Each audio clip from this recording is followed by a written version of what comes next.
오늘 함께 볼 하나님의 말씀은 사무엘하 15장입니다. 사무엘하 15장 우리 28절, 29절을 함께 보도록 하겠습니다.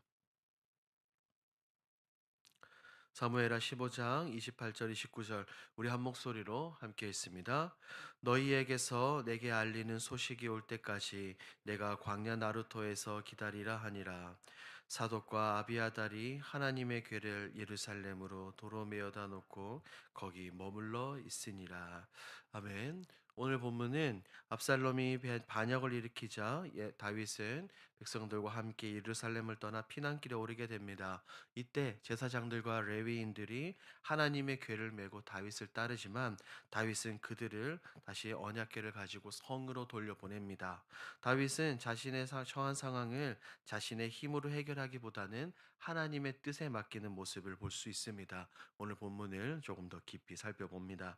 내용 관찰 1번입니다. 압살롬의 반역 후 사독과 모든 레위 사람들이 무엇을 메고 나옵니까? 압살롬의 반역 이후에 사독과 모든 레위 사람들은 하나님의 언약궤를 메고 나옵니다. 이것은 단순히 물건을 옮기는 것이 아니라 하나님의 임재의 상징인 언약궤를 다윗과 함께 하려는 행동이었습니다. 즉 위기의 순간에도 다른 것이 아니라 하나님께서 다윗과 함께 하기를 바라는 그들의 마음이 담겨 있는 행동이죠. 내용 관찰 2번입니다. 다윗은 사독에게 무엇을 지시합니까? 다윗은 사독에게 하나님의 언약궤를 다시 성 안으로 돌려보내라고 분명하게 말하죠. 그리고 이렇게 말합니다. 내가 만일 여호와 앞에서 은혜를 입으면 다시 나를 인도하여 이 궤와 그 계신 데를 보이시리라고 말하며 상황을 인간적인 방법이 아니라 하나님의 뜻과 하나님의 은혜에 맡기겠다는 분명한 믿음을 그들에게 고백하고 있습니다. 그렇다면 다윗은 지금 너무나도 안 좋은 상황에 처해 있는데 왜 이런 선택과 왜 이런 말을 행동을 했을까요? 영과 묵상에서 우리 조금 더 깊이 살펴봅니다. 영과 묵상입니다. 다윗은 왜 언약궤를 다시 예루살렘으로 옮겨 놓으라고 합니까? 다윗은 이 위기와 어려움의 순간에도 하나님의 임재의 상징인 언약궤를 자신과 함께 두려워하지 않고 예루살렘 성으로 돌려보냅니다. 그 이유는 먼저 하나님의 임재를 자신의 안전한 도구로 사용하지 않기 위함이죠. 언약궤는 어떻습니까? 이스라엘 백성에게 있어서 하나님께서 그들과 함께 한다는 눈으로 보여지는 가시적인 것이었습니다. 하지만 그런 상징이지만 다윗은 그것을 일종의 어떻게 보면 부적처럼 사용하고 부적처럼 이용하지 않았습니다. 더불어 다윗은 하나님의 주권을 분명히 인정하는 그런 믿음을 가지고 있었어요. 분명하게 말했죠. 내가 여호와 앞에서 은혜를 입으면 하나님께서 다시 돌아오게 하실 것이다 라고 고백을 합니다. 이것은 자신의 생존과 이 왕위 회복이 언약궤에 달려 있는 것이 아니라 전적으로 하나님의 뜻과 하나님의 은혜 가운데 달려 있다는 것을 모든 백성들 앞에서 다윗이 고백하고 인정한 것이죠. 더 나아가 다윗은 이 모든 상황을 하나님께 다 맡기는 그런 태도를 보입니다. 만약 하나님께서 기뻐하시지 않는다면, 하나님께서 자신을 기뻐하지 않는다면 나는 그 결과조차도 분명하게 받아들이겠다라고 겸손히 고백을 하는 거죠. 결과를 조작하려 하지 않고 하나님의 결정에 자신을 내어 맡깁니다. 이런 장면은 굉장히 중요한 영적인 원리를 우리에게 보여주고 있습니다. 신앙이라는 것은 하나님을 내 편으로 끌어들이는 것이 아니라 내가 하나님의 뜻에 순종하고 내 모든 것을 하나님의 뜻에 맡겨 드리는 것입니다. 오늘 본문에서 다윗은 바로 그 믿음을 선택하고 있습니다. 느낀 점을 봅니다. 모든 상황 속에서 전적으로 하나님의 주권과 은혜만 구하는 다윗을 보며 무엇을 느낍니까? 오늘 본문에 나오는 다윗의 모습을 보며 진정한 믿음이라는 것은 상황이 좋을 때만이 아니라 모든 것을 잃을 수 있는 순간에도 드러난다는 사실을 느끼게 됩니다. 다윗은 왕의 자리에서 쫓겨나는 이 위기 가운데서도 자신의 방법이나 힘을 붙잡지 않고 오직 살아계신 하나님의 주권과 은혜만을 의지하죠. 이 모습을 보며 우리는 스스로 돌아보게 됩니다. 여러 가지 상황 가운데 하나님을 의지하기보다 먼저 내 방법과 내 계산을 앞세우고 살아가고 있는지 아닌지 돌아보게 되죠.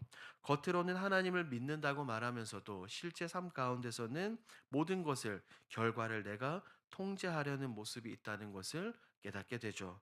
다윗은 모든 결과를 하나님께 맡기며 고백합니다.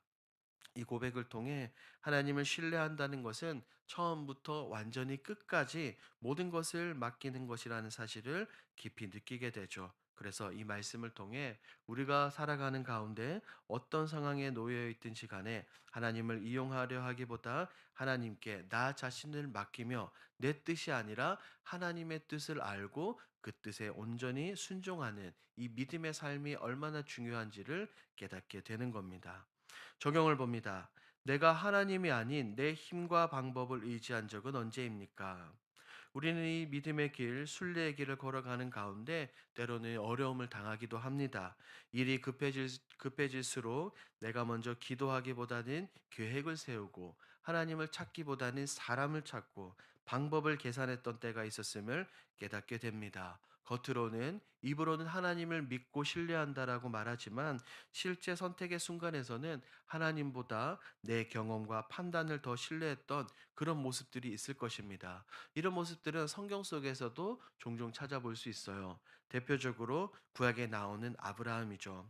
하나님께서 그에게 아들을 약속하셨지만 그는 그 약속을 기다리지 못하고 자신의 방법을 통해 하갈을 통해서 아들을 낳습니다. 하나님의 뜻을 믿지 못해서라기보다 기다리지 못하고 스스로 해결하려고 했던 선택입니다. 이런 말씀들을 보며 우리는 중요한 질문 앞에 서게 됩니다. 나는 정말 하나님을 신뢰하고 있는가? 아니면 하나님을 믿는다고 하면서도 여전히 내 방법을 더 의지하고 있는가라고 말입니다.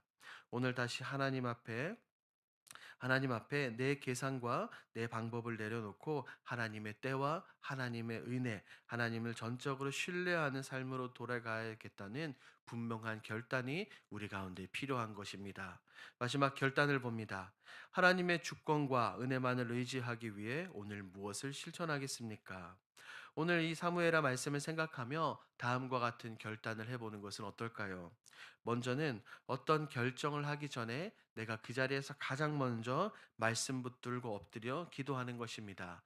아무리 작은 일이라도 바로 판단하고 움직이기보다 먼저 하나님께 묻고 하나님께 모든 것을 맡기는 시간을 가지는 것이죠. 그럴 때 우리의 삶 가운데 우리의 생각과 선택 이 모든 것 가운데 하나님의 인도하심과 하나님의 간섭하심을 바라보고 우리가 의지할 수 있을 것입니다. 이어서 모든 결과를 내려놓고 하나님께 맡겨보는 것은 어떻겠습니까? 하나님께 기도하고 나서 하나님이 마음을 주시는 대로 인도하시는 대로 모든 일을 행하고 난 다음에 내가 통제하려는 마음을 내려놓고 잘 되든지 혹은 잘 되지 않든지 어려움이 있든 모든 것을 하나님의 뜻 안에 있다는 것을 믿으며 평안으로 샬롬으로 이 모든 것을 받아들이는 것입니다.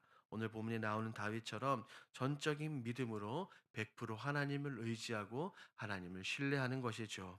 오늘 하루 살아가시는 가운데 이 모든 것을 실천하시고 삶 가운데서 이것을 기억하시고 실천하시는 저와 여러분들이 되길 우리 주님의 이름으로 축복합니다.